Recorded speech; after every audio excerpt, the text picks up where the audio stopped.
दोस्तों, एक छोटी सी बच्ची फिल्मी दुनिया में आने के लिए एक सपना देखती है। उसकी हालिया परिवार की जो हालत होती है बहुत ज़्यादा दयनीय होती है। वो इतनी गरीब परिवार से होती है कि वो अपना सपना पूरा करने के लिए जी जान से जुट जाती है। दोस्तों, उसके घर में एक टीवी लगी होती है। उस टीवी में उन एक्टर को देखती है और उन एक्टर को जैसे जैसे ही उन एक्टरों को देखती है उनके ही जैसे एक्टिंग करने लगती है। तो दोस्तों, फिर एक दिन ऐसा होता है कि वो अपनी वीडियो सोशल मीडिया पर अपलोड कर देती है। अपलोड करने के बाद उसकी वीडियो वायरल हो जाती है और सोशल मीडिया पर पूरी तरह से फेमस हो जाती है। और इस तरह से दोस्तों उसके पास बड़े बड़े डायरेक्टर के ऑफर आने लगते हैं। और दोस्तों फिर क्या होता है, उसका जो सपना होता है वो सच हो जाता है। उसके बाद एक ऐसी घटना घटती है कि वो 22 साल की उम्र में ही इस दुनिया को छोड़कर चली जाती है। नमस्कार दोस्तों, क्राइम स्टोरी में आपका स्वागत है। अगर आपने हमारे चैनल को सब्सक्राइब नहीं किया तो सब्सक्राइब जरूर कर ले ताकि हमारा जो मोटिवेशन है बना रहे। दोस्तों, ये आपको सच्ची घटना हम बताने जा रहे हैं। झारखंड के रांची के टैगोर हिल के एक फ्लैट में रहने वाली एक लड़की जिसका नाम होता है ईसा आलिया। ईसा आलिया अपनी 1 साल की बच्ची के साथ रह रही होती है। तो दोस्तों, इसका जो सपना होता है फिल्म इंडस्ट्री में काम करना और फिल्मों में आना, और इस तरह से दोस्तों वो अपने सपने को पूरा कर लेती है। ईसा ईसा आलिया बंगाल की रहने वाली होती है। इसका बड़ा ही गरीब परिवार होता है। इसके पिता का नाम धनोकी राणा होता है। धनोकी राणा जो होते हैं वो काफी गरीब होते हैं। अपनी बेटी का सपना पूरा ना होने के कारण वो बहुत ज्यादा दुखी होते हैं, क्योंकि उनकी बेटी ईसा आलिया का सपना जो होता है वो फिल्मों में आना होता है। तो दोस्तों, इस तरह से ईसा अपनी मेहनत से जुड़ जाती है और जो टीवी देखती है, टीवी में तरह तरह की एक्टिंग जो एक्टर करते हैं उनकी एक्टिंग को सीखकर उसी तरह से दोस्तों वैसे ही एक्ट करने लगती है। और इस तरह से वो पूरी तरह से एक एक्टर बन जाती है और एक वीडियो जो सोशल मीडिया पर अपलोड कर देती है।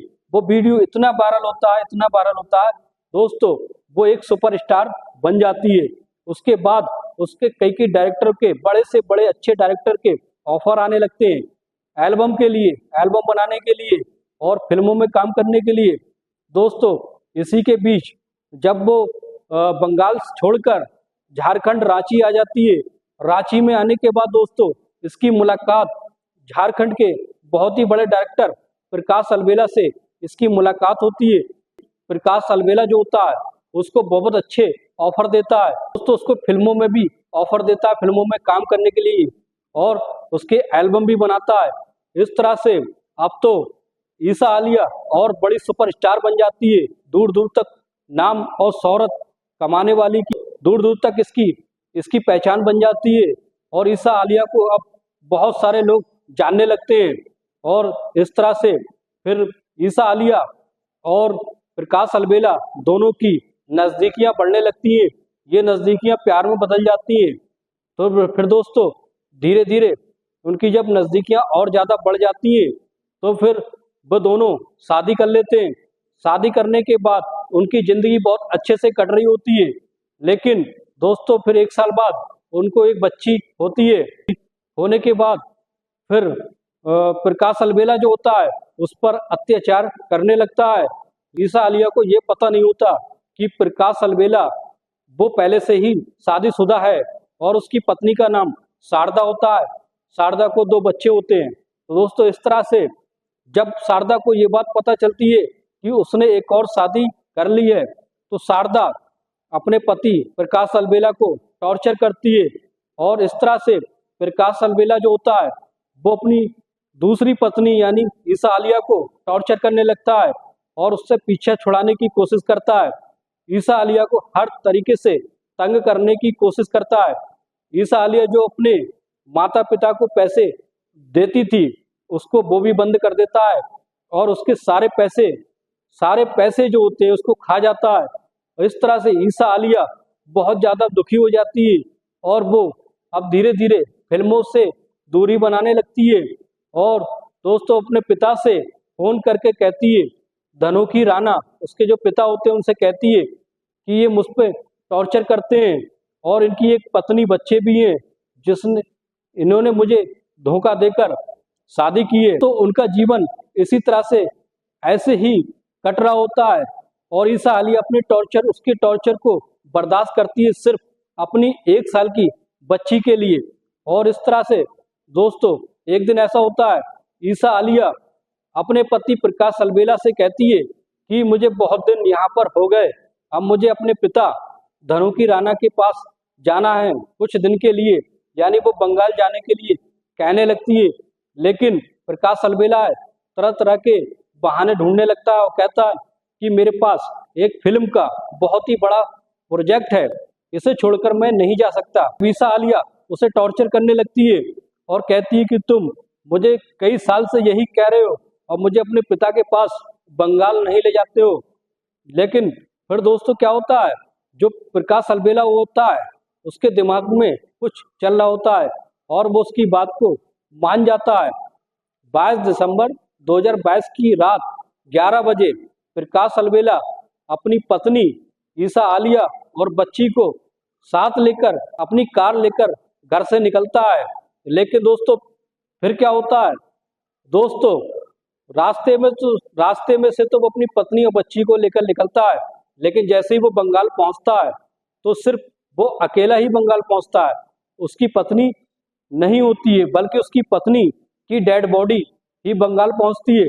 फिर क्या होता है, जैसे ही वो बंगाल पहुंचता है, पहुंचने के बाद वो सीधे धनु की राणा के घर नहीं पहुंचता है बल्कि वो बंगाल के थाना भगनान पुलिस थाने में पहुंचता है।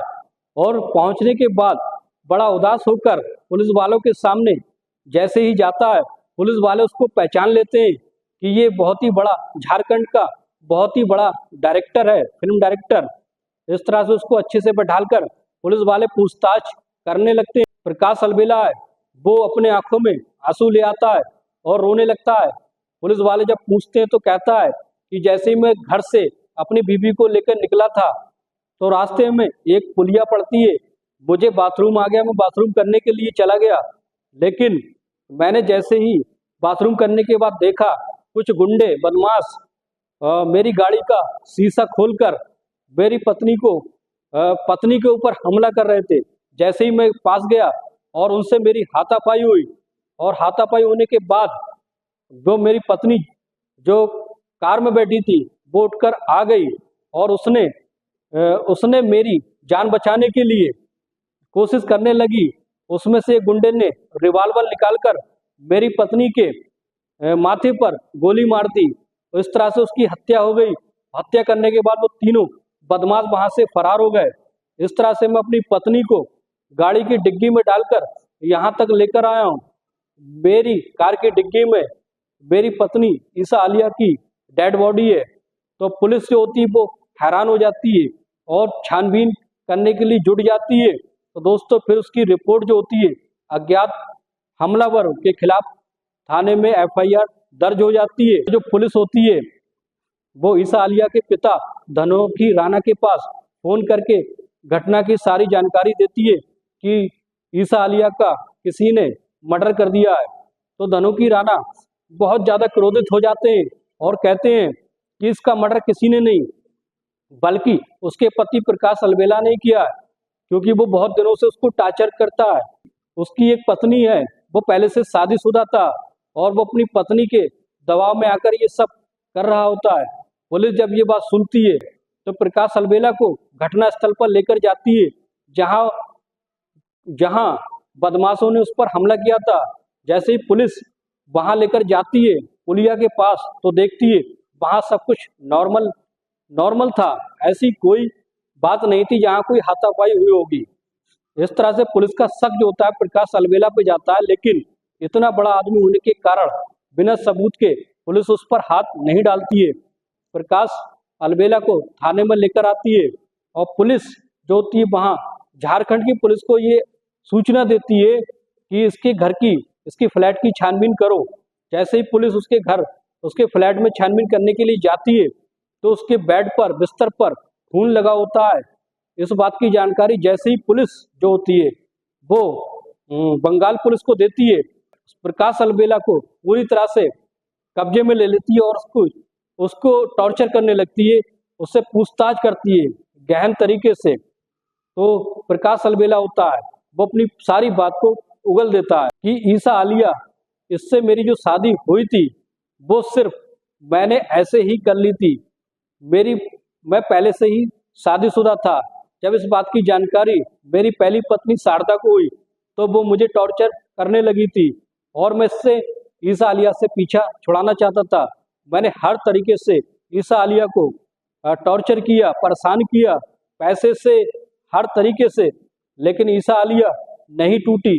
फिर मैंने इसको रास्ते से हटाने का प्लान बना लिया और इस तरह से मैंने जब मैं घर से अपनी बीवी ईसा आलिया को लेकर निकला, जैसे ही मैंने ईसा आलिया को बंगाल जाने के लिए तैयार किया, जब वैसे ही मैंने एक प्लान बना लिया कि मैं क्यों ना हो इसके साथ यही रास्ते में ही इसको मार दूं और घटना की जो जानकारी है वो पुलिस को इस तरीके से बताऊं कि मुझ पर कोई शक भी ना हो।